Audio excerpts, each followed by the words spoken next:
Oh, okay. I was waiting to see it on YouTube. Not yet. Welcome, everybody. This is Mike.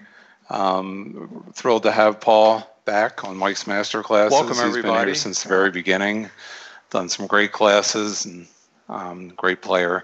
How we're going to handle the questions, if you haven't been on the latest one, is I'm going to ask them to Paul, and I'm going to keep my eye on the YouTube comments. So if you have any questions, just type them in on there, and then I'll relay them to Paul. We also had people submit some questions earlier on. And if you'd like, in the comments, so we see who's attending, if you want to type in your name and first name at least, and where you're attending from, that's always nice to see. And I'll just turn it over to Paul. Thanks. Good. Thanks, Mike. Great to be here. Hey, everybody. I can't see anybody. How do you like my yellow background? Pretty killing, right? Well, I'll play a little bit for you, and then we can get cracking with what's happening. We had some good questions on Facebook. Thank you very much. Not sure what I'm going to play, but I'll play something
like that. Yeah, nice welcome.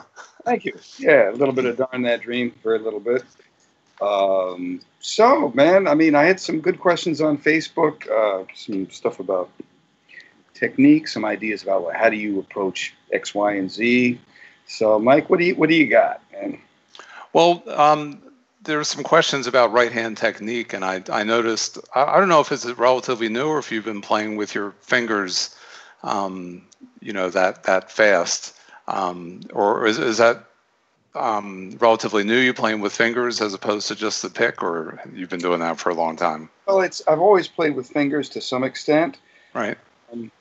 But I'd say in the last 5 years, I've been doing more and more of it. And really in the last year, I've really been enjoying the sound that I get by playing with my fingers and or thumb. And the pick is good, if you need a little bit more bite, of course. So some of this comes from studying a little bit of classical guitar. I was studying with Michael Lorimer for about 5 years. I mean, it killed me basically. It was like really starting over again because it was like I would play and he'd just laugh. He'd laugh and say, "Your technique is terrible, man," which is funny because people want to find out about technique. But I find that it just gives me a lot more independence and like just the sound of the thing. I mean, I was trying to kind of do both, you know, and especially if I'm playing solo guitar, I'm definitely going to be playing with pick and fingers. A lot of times I'll do like a thumb and finger thing, or sometimes a pick and middle finger, kind of a hybrid thing. It's, I wish I could say it was more well thought out. It's not. It's kind of instinctive. Like, you just watch. Try to get a little closer here. Actually, this is a better angle. The idea of being able to stash the pick somewhere. Like in this case, I like to keep it here in between my first and second fingers and move back and forth like this. For years, I played like this up. I recently changed to playing down like this, which for me gets a little warmer sound, and it's actually, your wrist is more straight, or at least my wrist is more straight. I got these unfortunate long arms that make it a little awkward to, you know, sit on the instrument. So being able to do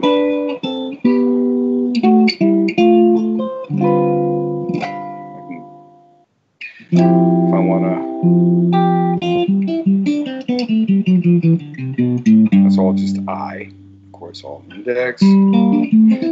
This kind of a thing is great for any kind of a 3-string arpeggio, like just P-I-M.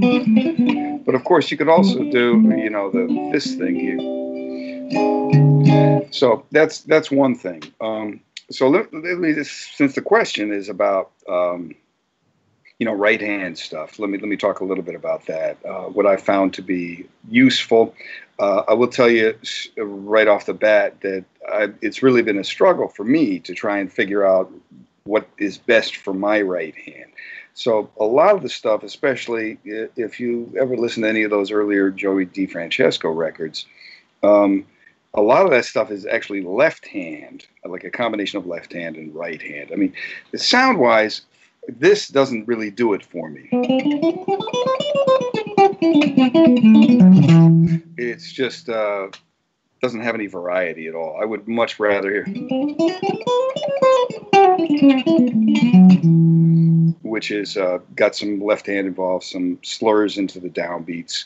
But at a certain point, I really had to work on my right hand just for execution's sake. So I think a lot of the stuff that I came up with and the things that I went through evolved as a result of, especially playing with people that could play really fast and strong. I mean, I didn't have a choice. I kind of had to get it together or, you know, get out of the way.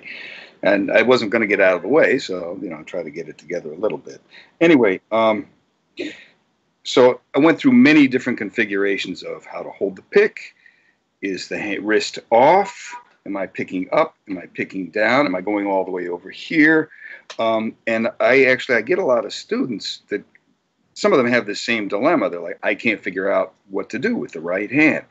So I'll tell you what I came up with, but I can also say that a lot of it depends on what your body type is, and depends on what's comfortable for you. A lot of times the very first thing that you come up with is the thing that you should stick with, because your body is telling you, hey, this is what feels good to me. I mean, I went from everything to the guitar in the middle, classical style with the neck up like this, put too much pressure on my shoulder, so okay, got to go back over here. I mean, we're talking about years of experimentation. So don't be afraid to try different things. So the things that really stuck with me are these, as far as the right hand is concerned. One is that you want to keep the pick, if you're using a pick, of course, that's what we're talking about here. You want to keep the pick as close to the string as possible. And with that in mind, I'll just do it this way. Hopefully that's a good view for everybody. Yeah, it's great. Cool. All right, cool. Don't look at my gut, please. So I learned this classical guitar technique actually from a book many years ago, and I wish I could remember the name of the book because it was good. But they talked about this technique of plant, play, and relax. Everybody has this issue of, like, you know, you play for a while and your hand starts to get tight, the lactic acid comes in, you get fatigue, and then you start making all kinds of mistakes, and then you get cramps even, you know, if you're not sure what you're doing. So this particular technique was very resonant for me, you know, and I worked on it a bit, and it really helped. So the technique works like this. The basic thing is, let's start with a downstroke on the high E string. So what I'm going to do is I'm going to take the edge of my pick, and I like this angle myself, not flat, although I do know some guys that play flat against the string and they get a good sound. I can't get a good sound this way. It sounds very thin when I do that. And too much of an angle is fluffy. I don't get any definition. So I try to kind of get something in between where there's direction on the string. Now, this technique works whether you pick this way, George Benson style, or this way, many other players. So the idea is this. So let's relax the hand. Let's put the pick on the string. Just let it rest there. Let the weight of your hand kind of grab the string. Now, I do have a little bit of tension between my index finger and my thumb because I want to hold on to the pick. If I don't have any tension, everything is just going to fall apart. But to give you an idea of how relaxed this is, I put my hand, my pick on the string, and I relax my arm. Now, if I were to just let the note sound, my arm just drops. That's how loose I want it to be. And this was, in fact, the first exercise that they had in this book. So I adapted this from, finger style, classical style, to a pick. And so you put your pick on the string. Now, one thing you can do is allow the weight of your hand to depress the string, kind of like you're cocking a bow and arrow. Now, I'm going to do this on the A string just so you can really see it. So my arm position is going to be a little different. My hand is a little higher up, of course. And you can see the string is bent. Now, I'm not applying any particular pressure to this string. I'm just allowing the weight of my hand to grab the string with the pick. Whoops, see? And pull it down. So what happens then, I release it and I relax my hand. So I'm not actually doing anything. See, actually, maybe the A string is a better example. And I can do a rest stroke where I just go into the other string, into the D string. So I'm like kind of pushing, I guess, in a little bit to the guitar. I'm allowing the weight of my hand to push the pick. The pick will push the string into the guitar this way a little, but also down towards the floor, cocked like a bow and arrow, like a bowstring. And then I relax. And when I relax, the string sounds. It does it by itself. It does. I'm not actually doing anything. I'm just relaxing my hand. Now, you're going to say, okay, great, that's cool. So if you want to get extreme, you can do like this. You just drop your arm and let it be totally relaxed. That's an upstroke. A downstroke. Sorry, I'll do a couple of those. So plant, I'm cocking the string, relax. Plant, cocking the string, relax, right? You do this a few times, you're going to find your wrist starts to relax. Well, what about an upstroke, man? Okay, so I'm going to do the same kind of thing. I have to apply a little bit of pressure here. Obviously, gravity isn't working the other way. So I'll do it on the A string so you can see it. I pull in the string, and I relax. Same thing. It's ready to go. Boom. Right? You can actually alternate. You can go plant, play, relax, plant, play, relax, plant, play, relax, plant, play, relax. Now, I'm still a little far away. I don't want to be that far away. So what I do is this. I make it, so I do it as quick as possible. So I plant, and I play, relax, and I immediately put the pick back on the other side of the string. So now I'm on an upstroke, and I'm ready to go. I'm planted, the string is cocked, a little tension as possible in my wrist, and then go back right away. So it would look like this without the talking. Yeah. Boy, I need to practice. Now, you can do this in time. So what you're doing is you're going to sound your note on the downbeats, and you'll plant. Let's start on the eighth notes. So you say 4 and 1 and 2 and 3 and 4 and 5. Plant, play, plant, play. Now, if I want to get a little more control, I can do like immediate. So, like say the E. 4 E, sorry, not the E, the 4 E and 1 E and 2 E and 3 E and 4 E and it's more legato.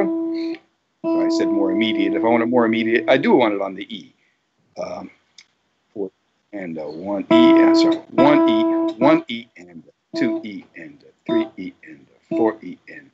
You can see how it trains the hand to stay really, really close to the string. So this is one thing, and you can do this a lot of different ways. I mean, I'm just doing it on one string, but you could do something like.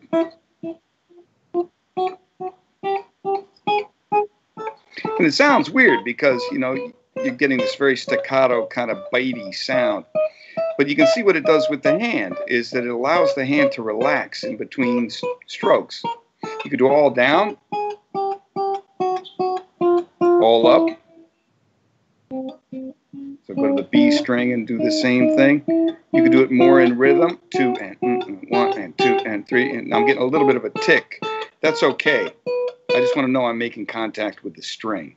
You could also go this way, vertically, right? So you could do something like, say, if I'm going to do 2 notes.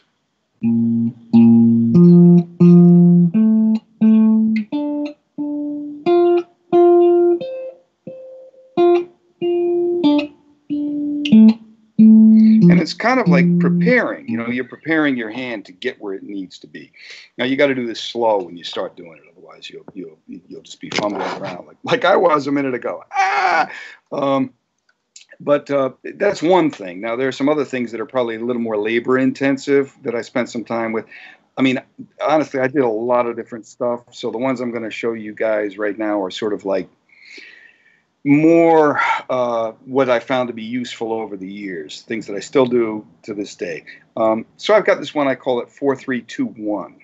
And basically, whatever you're working on, whether it's a scale, an arpeggio, or anything like that, or a pattern even, you could do 4 notes on each note, 4 attacks, 3 attacks, 2 attacks, 1 attack. And when you hit 1 attack, you're kind of doing the scale or the line, whatever it is. I'll show you. I'll demonstrate. Then you can also do that with numbers of notes on the strings, right? So first part is this. I'm going to take, let's see, I'll take, it's a good one. Let me do A major. I'm going to do 3 notes on a string. So there's my scale, 3 notes on a string.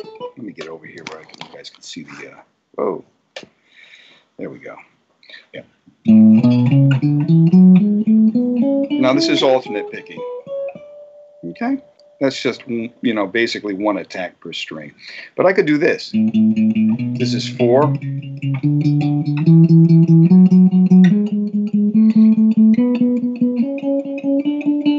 Go on up, and then I'll do 3. Now I'm still doing alternate picking. Now your choice is triplets, or 16ths maybe, or 8ths. 1 E and 1 E and a 2 E and a 3 E and a 4 E and that's a good one. Do it with a metronome.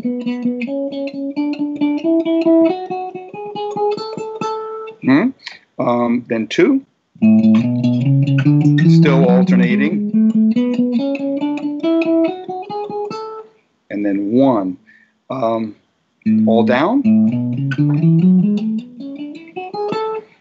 All up. And alternating. Alternating starting with an upstroke. Up, down, up, down, up, down, up, down, up, down, up, down, up, down. Now there's some other things that I do with that involve slurs, and they also involve economy picking. So the economy picking one would be if you do just 1 attack per note. You could do down, up, down.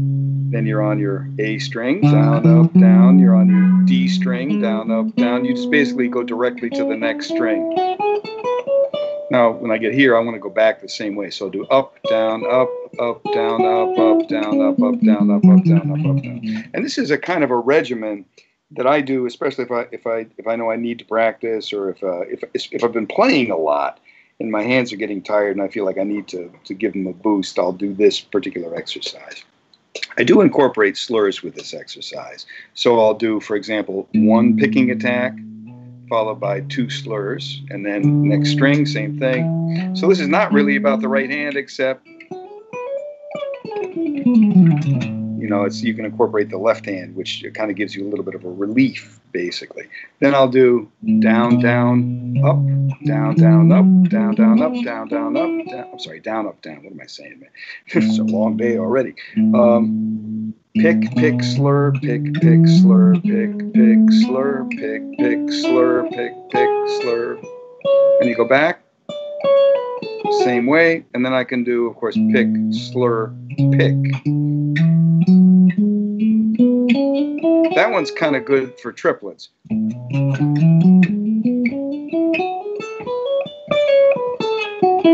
Gives it a little bit of an emphasis on the last triplet, getting you back into the next thing.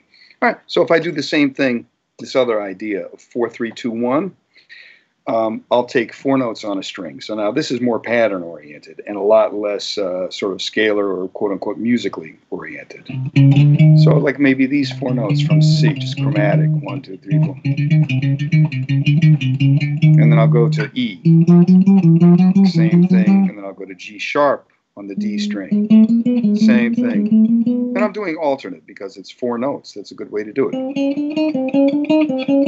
C. What I wind up with is a chromatic scale. And then I could say,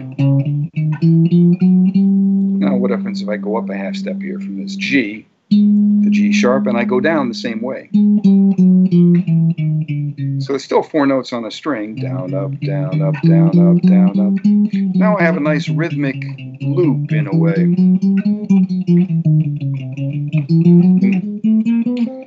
So it winds up being a 4 note on a string chromatic scale, and I can break it up as much as I want to. I do this one with slurs too. So what is that pattern? Pick, pick, slur, pick, pick, pick, slur, pick. And in this one, I can do something different with my right hand.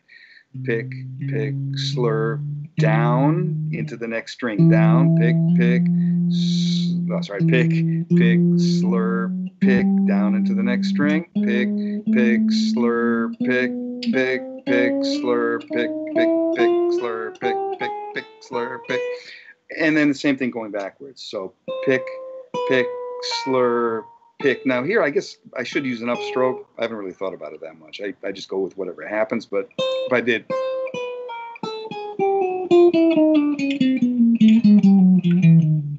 that'd be effective. 3 notes on a string, we kind of just did. How about 2 notes on a string? I could do all the finger combinations. So this is good for learning to get across the strings this way, right?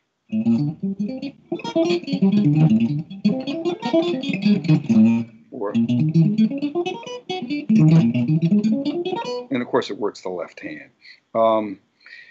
I also like this one, which is a classical guitar one. So this is all alternate. Just go up the string 4 notes at a time until you hit the E and then go back. And just try and keep everything very quiet. You could do each one 4 times.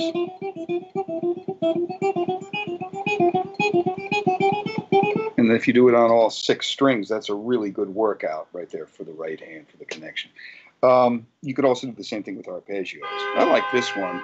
This has been very useful for me, which is, so like F, A, C, G. E, G, F, A, C, E, G.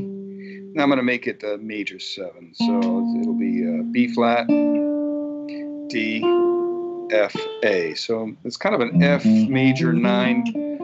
It's kind of basically an F major. It's taking 1, 3, 5, 7, 9, 11, 13, and then work your way back down. That's a great one to practice for both the left and the right hand. Now, if you look at my right hand, I could do it this way. I could say,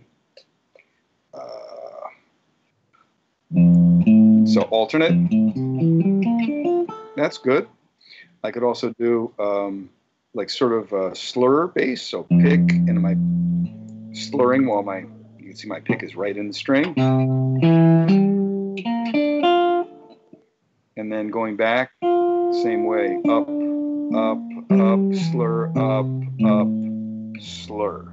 I can also do it all economy. down. Let's see, down, up. Well, this one I can't do economy. That would be like that. I should start with an up. Up, down, down, down, up, down, down, down, up, down, up, down, up. So it's not completely economy. It's kind of a hybrid thing. Anyway, those are the things that I found very useful to do, like on a kind of a daily basis or every other day. I don't necessarily do all of them at once. I do like arpeggios that are 2 notes on a string. So like B flat major 7 arpeggio from the 7th, 7 1 3 5. So A, B flat, D, F. And for the right hand, you could certainly do it alternate that way. You can start with an upstroke if you like. You can slur them. And then you repeat that in the next octave. Same fingering, same picking, next octave. So you want to... It's a nice way to do it. And I try to keep it light when I'm playing fast. I got one more thing to say about this, so I can be thorough with it. Then we can move on. You could practice any of these things kind of 3 different ways. You could do it very slowly and super meticulous, like just be really careful about everything. So when you do for example, this guy. So I'll do it in the mirror, and I'll make sure that everything is very relaxed, and I'm planting like this. I could also do it more rhythmically, like really try to have it be in time, like in a groove, if possible. I could also do it as a burst, which, to keep it close to the string is tough, but you can learn to do it. Anyway, this kind of a mandolin type technique is super useful if you're going to do, something along those lines. That's about all I ever use that for, is some kind of a line like that where I can where I want it to be kind of a burst is the word I'm looking for. So slow and meticulous, rhythmic, bursts. If you practice any of these things that I just talked about, I think it'll help a lot in terms of coordinating. And don't overdo it. Don't do 2 hours one day and then never touch it again. Do like 20 minutes, then come back the next day, another 20 minutes. Try to be organized about it. Anyway, that's probably enough of that. Yeah? Yeah, that was great. I'm sure Richard really appreciated that, as well as Oz. Richard said he never forgot the day he met you in Holland 20 plus years ago, and your concert changed his life forever. Oh man, I hope for the better. No, he didn't say. I know. He didn't say happy.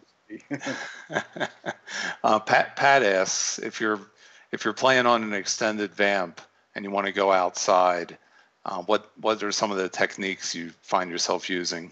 Yeah.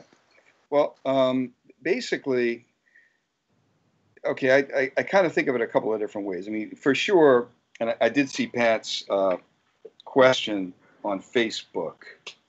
And absolutely, he was talking about, do you use some kind of like a slip-slidey approach to things, which would be like, let's say we're in D minor. Say it's D Dorian. Comfortable here.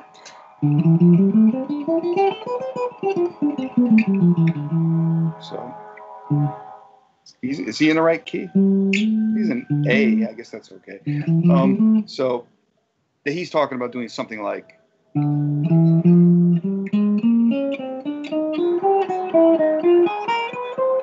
where I'm just kind of taking the scale, and instead of manipulating it this way and moving it within the string group, I'll just shift a half step one way or the other.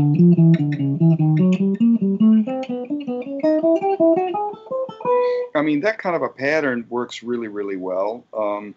It's definitely more mechanical than it is musical, although, there is structure because of the way the guitar is tuned, especially if you go across this way vertically, there's definitely structure. So I do like patterns like that. I like this kind of a thing too, where you're skipping strings. So in this case, I'm still in D minor, and I'm saying, maybe I'll do. That's John Scofield does, or used to do a lot of that stuff. I don't know how much of that he's doing these days. So I'm just taking a pattern, and even though it's still in the key, it's not really out. It's just it just sounds weird because I'm skipping around a lot.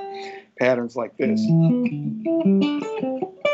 That's still all in the key. So it's fifths. You know, that one works really, really well as far as that's concerned.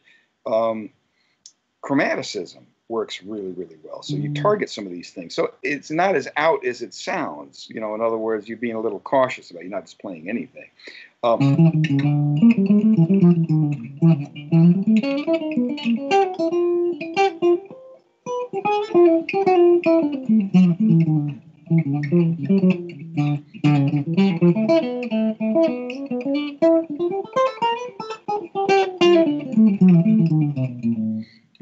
you know, Pat Martino has some incredible stuff on that it's worth looking at. You know, this idea of taking these shapes and kind of moving them around, which plug, new class of mine talks exactly about the same kind of thing, taking a shape and trying to find all the different things you can do with it.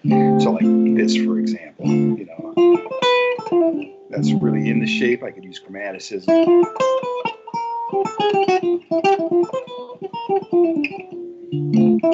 It's just kind of finding the notes on each string that are not in the scale, and then use them as passing tones or approach tones. This is a major third on a minor chord.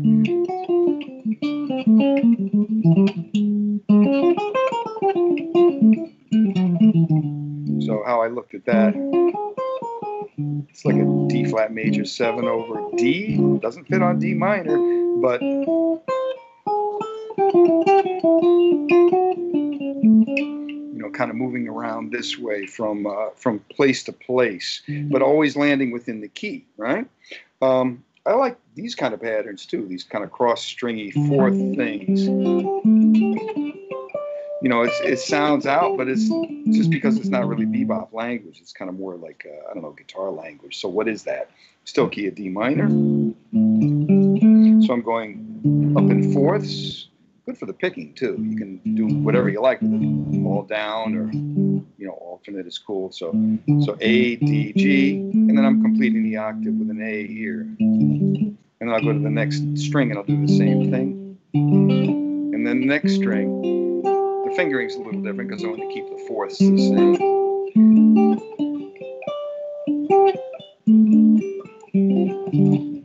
Now, of course, if you really want to slip slide that,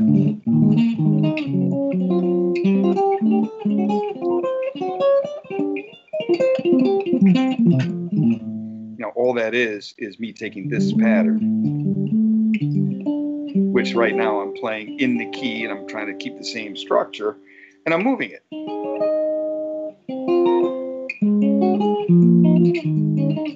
You're gonna say, is there a logic to it? Well, eventually I want to come back to the key. I don't want to stay too far out for too long. Or maybe I do. I don't know. It just depends on, you know, how things are going with what the situation is, basically. But yeah, that's the kind of those are the kinds of things. The other thing I do is to actually change the harmony. So for a couple of things I would do, if it was just D minor the whole time, make it D minor major 7. So now I've got a C sharp in there, which leads me to all kinds of possibilities in terms of that sound. I could also make it with C sharp. I could make it sort of like a harmonic minor sound, even though this is the tonality. Some of the other things I like to do with this is to take this tonality and, like I said, add a major third and then go back away from it. And Miles Davis did a lot of that, especially in his electric period, you know, where you hear like a vamp going on and then you hear him, the chord is this, but he plays this and then goes down to the third, the minor third. So major third resolving down to a minor third. That's pretty out. How about this? I'll change it. Sometimes I'll change the actual harmony. So like I'll make it D flat triad over D. So now I can play sort of based on the triad. Even though this is the root. D is the root. It's supposed to be this chord, but now I'm playing more off the triad. You could also play diminished here.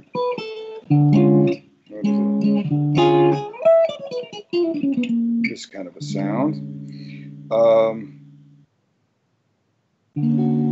Basically, anything I can think of, I could make it sus. I I like this one. So this is taking, basically, I'm thinking of it as being Phrygian, but the voicing I'm thinking of is D, F, B flat, E flat, A. So it's this kind of really crunchy, hyper crunchy, like it almost looks like a sus chord with a major third, but something else in the bass. So, you know, this, you can get some different colors here. What if I use this one? So it's supposed to be D minor, but I'm playing D7 with a flat 9, or D triad actually with a flat 9, which yields itself once again to more of a diminished sound, right? So change the harmony, slip slide a little bit, some patterns work great. I'll use substitutions, especially like, hey, if it's sitting on D minor for a long time, maybe I want to practice this, which is countdown. Giant steps. No. Yeah. Sorry. I mean, I could do it a couple of different ways. Yeah, it could be giant steps change going this way. I guess really I didn't want to wind up on D major. I should wind up on D minor. But if you do the countdown change, it's going to be we wind up on C. Well, man, the chord is D minor. Well, you're already stretching it so much that you know it doesn't really matter. You can wind up on C and then go back. You're playing lines.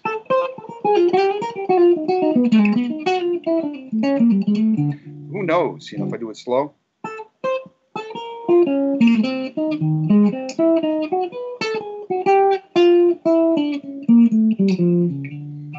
Just wind up going right straight back around to D minor. But what I played on was this: B, E, G, C, and I actually played an A7 to get me back to the D minor.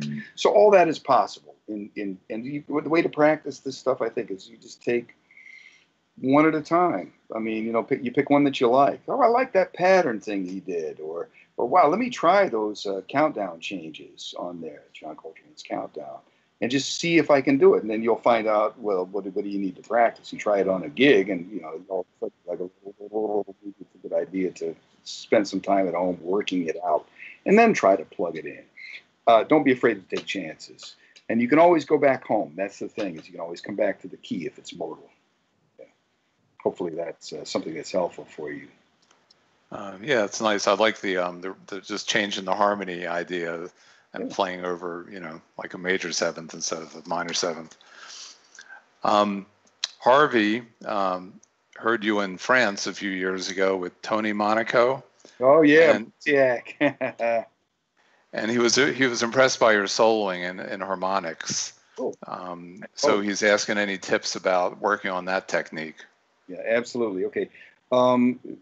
Not to make you feel bad, Harvey, but I never really practiced that very much. That was pretty natural for me. Actually, as I get older, I feel like I need to practice it more now, I mean, than I ever did. But somebody showed these techniques to me, you know, when I was like 21 or something, and I really liked the sound. Basically, the tips would be, if you're talking about lines, now we have two different things. You can do three different things, really. You could do the harp thing, which would be, like, let's take this G minor 9. Actually, I'll do it with its C in there. And so if I start with the false harmonic here on the G, up at the, 15th fret, and then I play the fretted F on the D string, and then I go and I play the harmonic here up on the C, and then the B flat on the G string. So I'm alternating harmonics and picked notes. I could also go the opposite. I could start from the F with my third finger. So right hand wise, I'm doing it this way. That's my third finger getting the F on the D string, and then I get the G harmonic, and then B flat, C.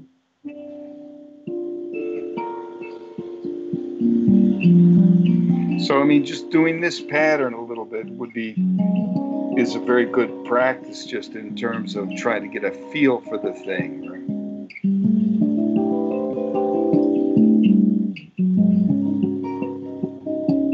The thing is, you got to make sure you're over the fret. You know, I mean, I'm kind of, let me see, where am I here?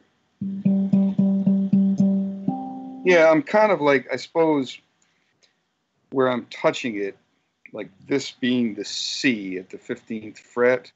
If I get too much in the middle of the fret, I don't get a very clean sound. So I try to get a little bit to the right, but not in the next fret. Try to get it here, you know, like kind of like almost on top of the fret. And I'm not pushing down, obviously, where I'm getting it here. And this is maybe the most important detail. Let me see if I can get a little closer in here. Swivel chair is good. So if I'm going to do the same thing, I'm going to do the C. There we go. So you can see I'm pointing with my index finger. And I suppose that's really the key is, you know, like I think of it this way. I'm pointing. Now, if I lift my index finger up, you can see I'm holding the pick between my thumb and my second finger, like this. And I've got it basically lined up exactly with my index finger. So if I can, you can see kind of like the line of the tip of the pick and the index finger they're exactly in the same plane. So like if my index finger on my left hand is the string, what's happening with the right hand kind of looks like this. Let's see, what's the best way to show? Yeah, kind of like that. Yeah. And then I'm not moving the index finger much. I'm just kind of grabbing the string with the pick this way. And then, of course, you have to release it because otherwise you get nothing. If I just do this. Although I guess that could be a good exercise. I never did this, but, you know, at one point I thought it might be possible to do alternate picking, but that's just asking too much. So look, down, down, down, down, down. And then, of course, if I really wanted to sound, I need to get my hand away just a little bit. It doesn't have to go way out here, just enough. So I kind of tend to do it like this, like I'm like that. See? Right. So this is for all of these things that involve the index finger. All right? Now, of course, you can do other chords. One of the tricks is to be able to get the shape of the chord and imagine what it looks like up here so you can hit the notes. See, when I see this chord here, which I'm thinking of this as a G, 7, sharp, 11, 13. So G, C sharp, F is part of my bar on the 3rd fret, G, sorry, not G, B on the G string, E on the B string, and then on the high E string a G. So if I were to do this little system here, so harmonic, fretted, harmonic, fretted, harmonic, fretted, harmonic, fretted. So I have to follow the shape of the chord. If I go straight across, I'll get just a lot of nothing, basically. I mean, I might be lucky. Some of the notes will ring. So the same thing is true if you want to go across this way. You kind of have to, now in this case, the pick is leading a little bit. So the best way to do this is just to do it on a straight bar chord all the way across to start with. And treat them like one after the other. It's almost like all one big downstroke. And then you can, look, if I can kind of maneuver myself to get up a fret, chord, chord, chord, chord, it's all the same fret, and then, now I might not get all the notes, but they're still going to sound because I'm picking them. So it's something like this is very possible in terms of just trying to get it. Now, there's no way I'm going to get C major 9, no matter how slick I am, but I can get enough of it. So this, of course, assumes you have some chord vocabulary to go with it. Right? The single note stuff, which is probably one of the things you were talking about.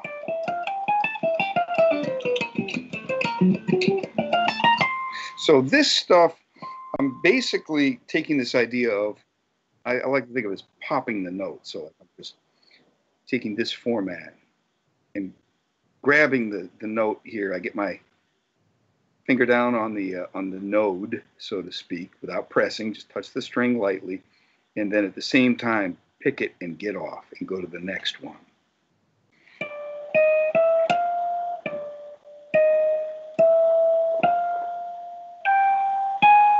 I mean, you could certainly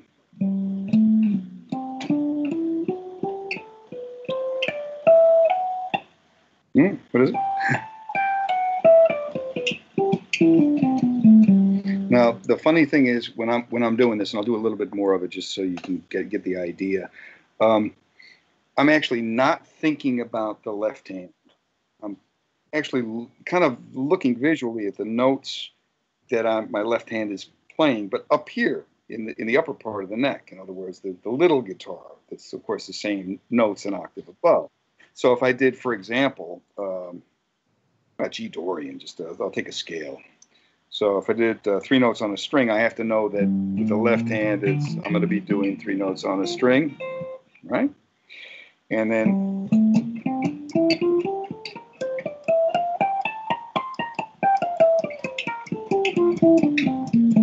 now that's actually a lot more difficult than just playing because it's very programmed. At least for me, it is. Playing-wise, you can also do slurs. Look, if I took some of those like 4, 3, 2, 1 exercises I talked about at the beginning, say I did 2, and I did. That's a good one. And maybe I could, or let's see. I don't want to do it the other way. That's a me. I'll leave that one for Sylvan Luke. He's good with that. So the thing is, if you're playing quick, nobody's going to really notice if you slur, and it's not the node, it's the actual note. In other words, you're not hearing this. What you're hearing is, so.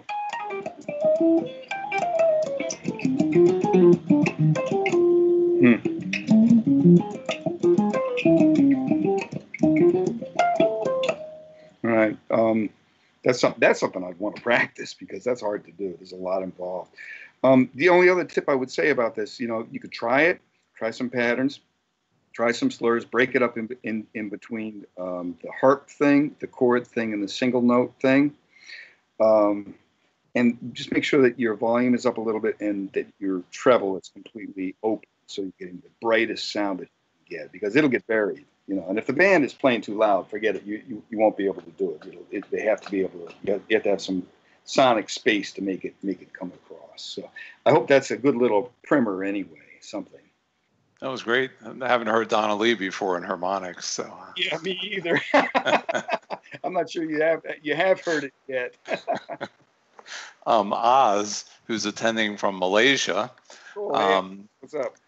Asked if you could share your approach to improvising double time lines, right, especially bebop or chromatic phrases. So here's the thing with this, and I'm going to do this with a couple different apps that I use. A lot of this is about the rhythms that you choose. It's not so much about technique per se or even note choice, at least for me. So what I found really helped me was to think in terms of specific rhythms. So let's do this. Let's do it with a metronome first. Easy enough. Okay, let's see. That's too slow. Let's crank it up and say maybe. All right, so this is relatively slow as it's a quarter note. So this is 83 beats per minute. You guys hear that okay over there? That's fine, right? So now, before I play a note, I have to know what the double time is going to sound like, because it's different than 16th notes. If I do 16th notes against this, it's going to be dubba dooba dooba dooba dooba dooba 1 E and a 2 E and a 3 E and a 4 E and a. Now that's straight. Double time would imply a swing feel. So now you got to be thinking, pretend like your bass player is doing.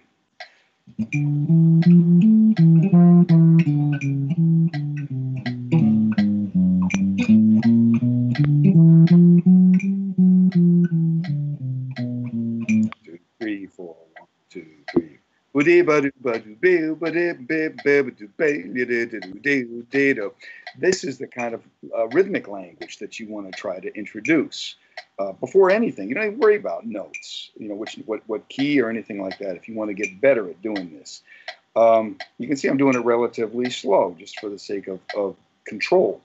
So what I'm going to do is I'm going to pick a rhythm. So here, this is a good, let me see. This is like a Charlie Parker line.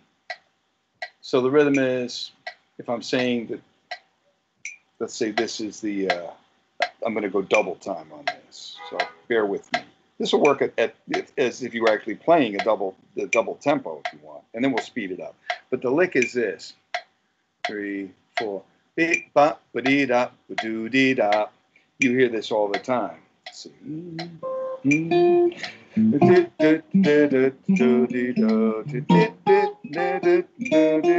Right, so now what I'm going to do is I'm going to eliminate the harmonic content completely. And I'm just going to play whatever. It doesn't matter key-wise, but I'm going to play that rhythm. Now, so this is my double time. And then you'll see what happens when we speed it up a little bit.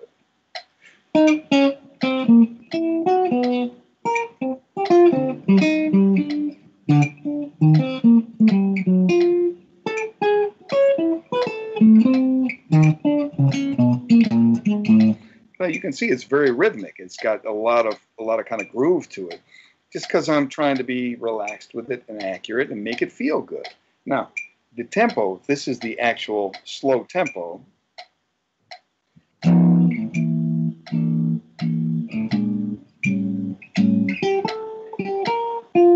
So, just to give you an idea of double time, if I take this,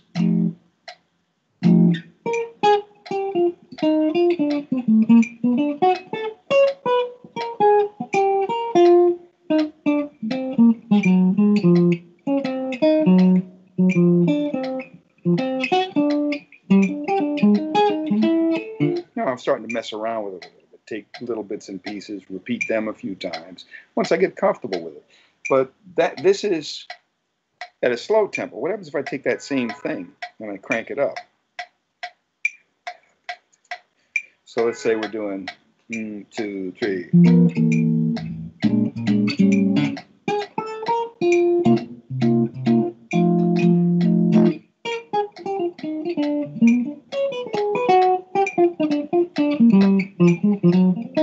Now, if that's too much to handle because it's a lot of harmony going on, then you eliminate the harmony completely and you just work on the rhythm of the thing. So now I'm saying.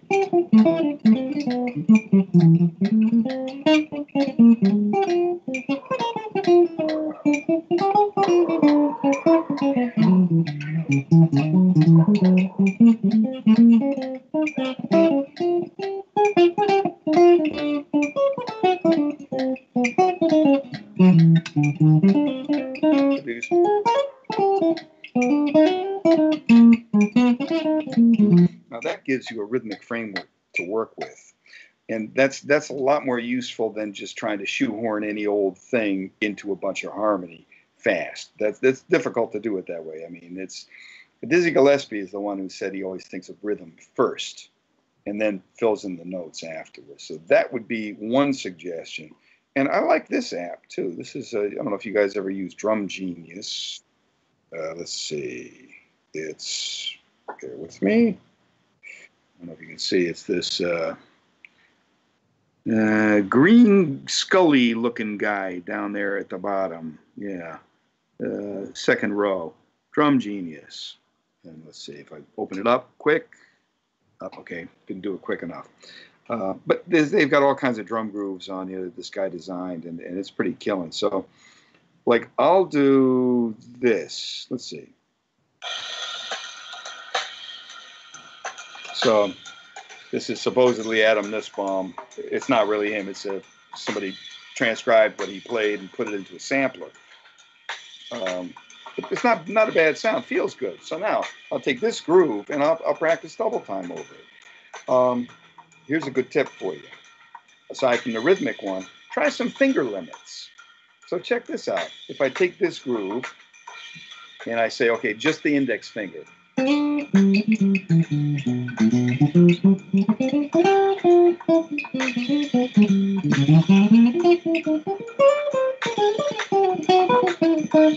not really worrying about being clean. I just want to move. So if I'm going to pick them, it's going to sound funny. But if I slur or slide, because there's no slurring, it's one finger. And then second finger. I'm not worried about harmony.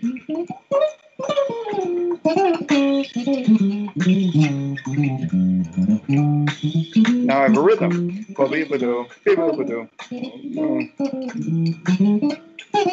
Fourth finger.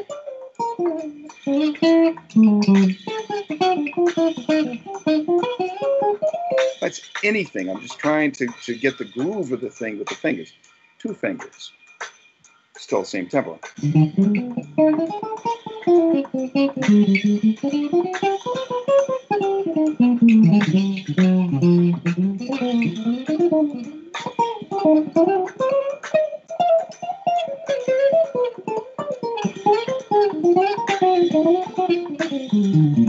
So then I'll do all the combinations of two.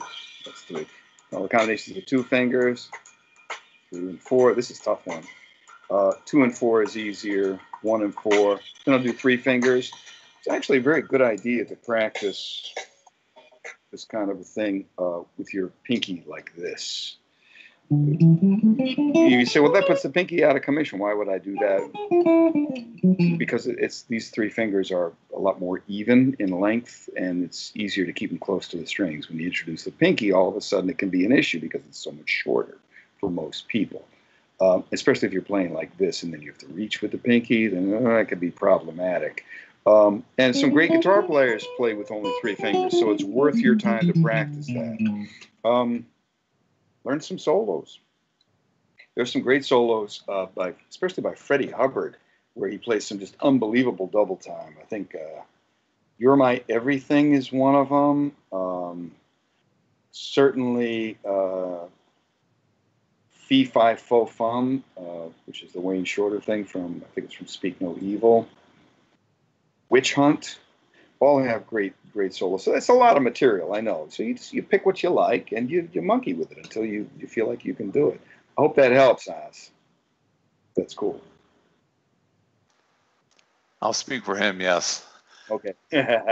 So thanks so much, Paul. It's been a great session, and thanks everybody for attending. Check out Paul's new class and our upcoming webinars. Yeah, this is great, Mike. I hope you can keep this going. It's a really cool thing, and I'm glad some people logged on to check it out. And hope to see you. If you signed on and you see me playing somewhere, come say hello, please. All right. Thanks, Paul. Take care, you guys. Bye. Bye.